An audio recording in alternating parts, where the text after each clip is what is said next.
Have you ever felt like you're just going through the motions, wondering what the real secret is to a long, truly happy life? Well, today we're going to dive into a powerful philosophy from a place where people seem to have it all figured out. Let's talk about the Japanese concept of Ikigai. So get this. In Okinawa, Japan, one of the world's famous blue zones, a pretty mind-blowing statistic has emerged. Nearly a quarter of the population lives to be over 100 years old. But here's the kicker. They're not just living longer, they are living so much better, with way lower rates of chronic stuff like heart disease and cancer. That, of course, begs the question, right? How are they doing it? Is it something in the water? Is it just incredible genetics? Or is there something deeper going on? So what is this incredible secret?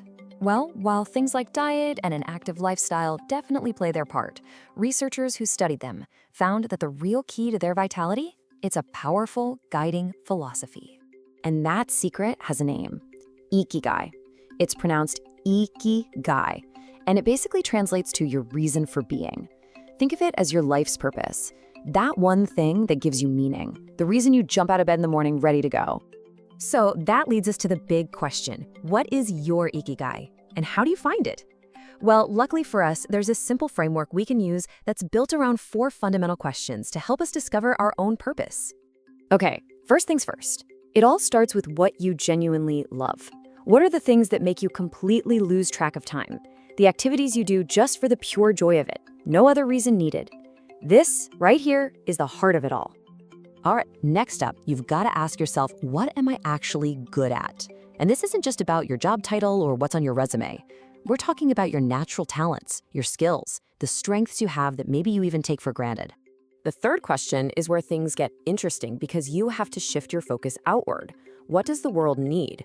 This is where you connect your passions and your skills to something bigger than yourself. How can what you do actually help solve a problem or serve other people? And finally, the last piece of the puzzle, the practical part. What can you actually get paid for? This part, which was famously added to this modern framework by writer Mark Wynn, is what grounds your purpose in reality. It's about figuring out how to build a sustainable life around your purpose. And this is where the magic happens. Look at how these all intersect. When you combine what you love and what you're good at, you get your passion. When you combine what you love with what the world needs, you find a mission. But your Ikigai, that's that sweet spot right in the middle where all 4 of these things overlap. That's a life that's fulfilling, useful, skillful, and sustainable. Okay, enough theory, let's make this practical. We're gonna do a quick workshop right now to help you start uncovering your own Ikigai. So if you can, grab a pen and paper.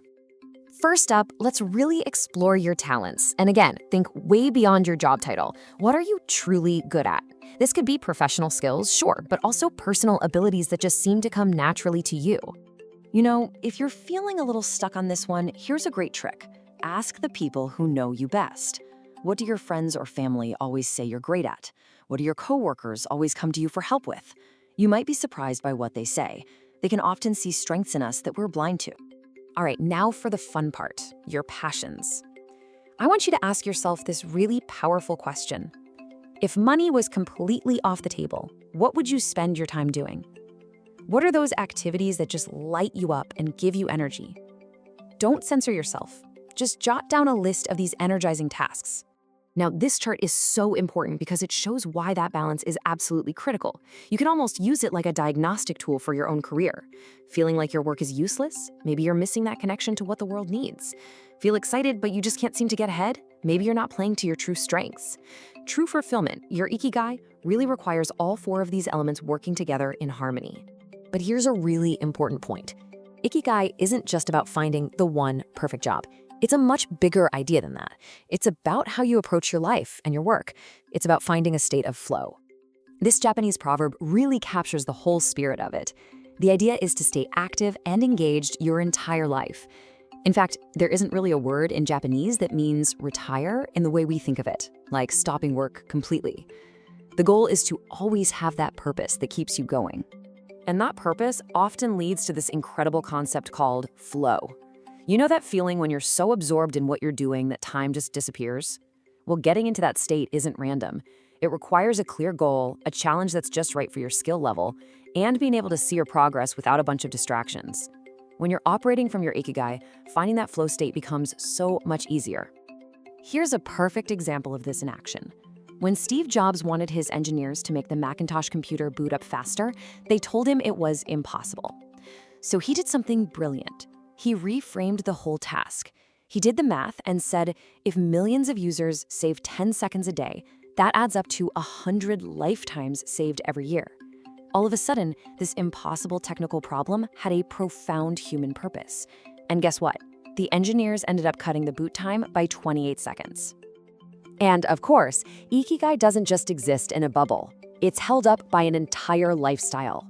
In Okinawa, that means things like really strong social circles called Moai, mindful habits like only eating until you're about 80% full, constant gentle movement, and a real appreciation for the simple joys in everyday life.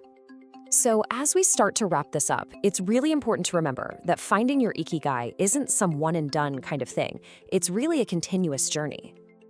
Yeah, your Ikigai isn't a final destination you arrive at. It's more like a path that changes and evolves as you do. The real key is to keep checking in with yourself on those 4 core questions, stay curious, and keep trying to align what you do every day with your deeper purpose. So, I want to leave you with one final, very powerful question to help you on this journey. It's adapted from an exercise by Stephen Covey.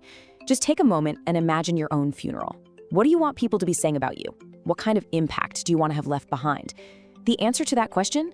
That's the beginning of your mission. That's the ultimate North Star for your life. Thanks so much for joining me for this explainer on Ikigai. I really hope it's given you a valuable framework to start your own journey of discovery. Now go find that reason to jump out of bed tomorrow morning.